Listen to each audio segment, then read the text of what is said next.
Shalom saudara, pagi hari ini kita berjumpa kembali dengan sukacita, dengan gairah pagi hari ini saudara untuk berjalan di hari Senin yang luar biasa ini. Nah, dengan cepat saudara kita akan membaca di dalam Lukas yang ke-15 ayat 11 sampai 12. Ya, 2 ayat saja menjadi ayat bacaan kita. Dikatakan begini. Yesus berkata lagi, ada seorang mempunyai 2 anak laki-laki. Katanya, ia yang bungsu kepada ayahnya, "Bapa, berikanlah kepadaku bagian harta milik kita yang menjadi hakku." Lalu ayahnya membagi-bagikan harta kekayaan itu di antara mereka. Nah, Bapak Ibu yang terkasih dalam Tuhan, ya pagi ini kita berbicara tentang adik dan kakak, si bungsu dan si sulung, saudara. Di dalam satu kehidupannya, tiba-tiba si bungsu itu sudah datang menghampiri bapaknya dan minta warisannya, saudara. Lalu kemudian bapaknya itu mengumpulkan kedua anaknya, mereka kemudian saudara mendapatkan bagian, ya bapaknya mulai membagi-bagikan saudara harta warisan kepada mereka berdua, saudara. Lalu kemudian saudara, ya ketika mereka mendapatkan warisan saudara, maka mendadak pada saat itu saudara, si bungsu di si sulung saudara menjadi orang yang kaya pada saat itu. Kenapa? Karena dia mendapatkan warisan dari orang tuanya. Nah saudara, ternyata kedua pribadi ini saudara mengalami sesuatu yang sangat luar biasa dalam kehidupannya.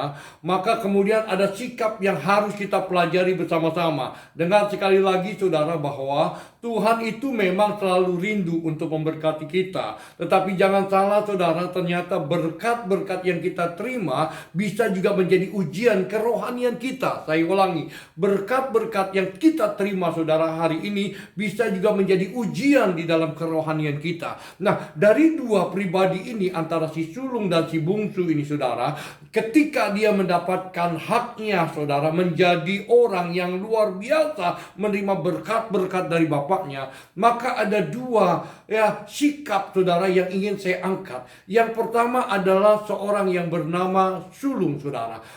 Orang yang bernama sulung, anak sulung ini ketika diberkati menerima haknya saudara, dia tetap setia saudara. Dia tetap ada di dalam rumah bapaknya, dia tetap melayani bapaknya, dia tetap bekerja dengan dia saudara, melakukan bagian dia. Tetapi saudara, sikap yang diambil oleh si bungsu ini, Alkitab katakan dengan sangat jelas ayat 13, beberapa hari kemudian si bungsu itu menjual setiap harta milik yang didapatkan saudara. Lalu dia pergi jauh ke negeri lain saudara, lalu hidup di situ. Dia hidup dengan sangat berpoya-poya, boros saudara, menghabiskan segala sesuatu yang Tuhan berikan kepada dia. Ternyata sikap yang dimiliki oleh seorang anak bungsu ini saudara, dia saudara tidak bersyukur atas setiap berkat yang dia dapatkan. Melainkan saudara, dia langsung meninggalkan bapaknya saudara, pergi jauh ke negeri yang lain. Ingat baik-baik Bapak Ibu yang terkasih dalam Tuhan, saya mau kasih tahu, hati-hati saudara. Kekayaan, saya ulangin ini, kekayaan yang kita terima, berkat yang kita terima, segala sesuatu yang kita terima, bisa saudara itu menjadi ujian kerohanian kita. Apakah kita tetap dekat sama Tuhan? Apakah kita menjauh dari Tuhan? Saya berdoa, saya berharap kalau kita diberkati oleh Tuhan, jangan jauh dari Tuhan. Tetapi biarlah kita seperti anak bungsulung ini saudara, tetap ada di dalam hadiratnya Tuhan. Pengkhotbah 5 ayat 10-11 berkata begini, siapa mencintai uang tidak akan puas dengan uang, dan siapa mencintai kekayaan tidak akan puas dengan penghasilannya. Itu pun sia-sia saudara.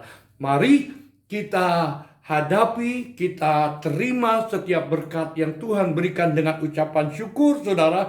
Karena saudara, ketika engkau mengucap syukur setiap berkat yang kita terima, engkau tetap setia kepada Tuhan, tetap melayani Tuhan, tetap ada dalam hadiratnya Tuhan. Saya percaya inilah yang menyukakan hati Tuhan.